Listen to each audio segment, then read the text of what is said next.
Well, I think many people have different takes on it, and many of these different takes have a lot in common. So probably what I'm going to say is not going to be awfully novel or exciting, but capitalism is, first of all, um, a grossly undemocratic economic system. And we can see that in different let's say, dimensions or aspects of capitalism. First of all, capitalism is usually marked or kind of characterized by the private enterprise, where you have a bunch of workers who are producing the value, but then you have a capitalist. In contemporary capitalism, it's usually the board of directors who make the decisions about what to do with that value.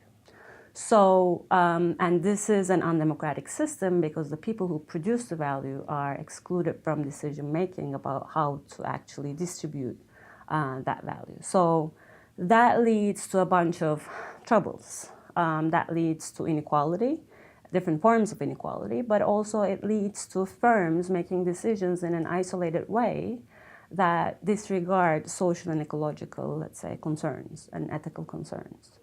So that's one thing, and that kind of implies that democratizing the enterprise in itself would be a way forward. Secondly, and it's kind of related to the first point, that capitalism is a growth-driven system. So it's hard to imagine a capitalist system where it's not profit-driven, where it's not accumulation-driven, and we see how that growth, accumulation, profit-driven motives lead to in terms of the ecological crisis that we're facing.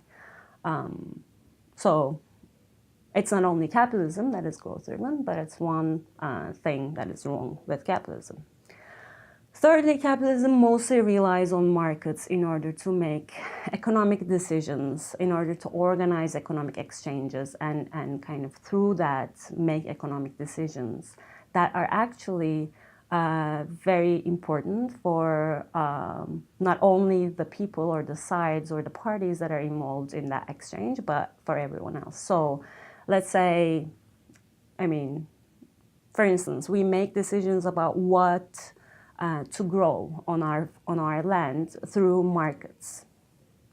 We make this decision kind of indirectly in a decentralized way.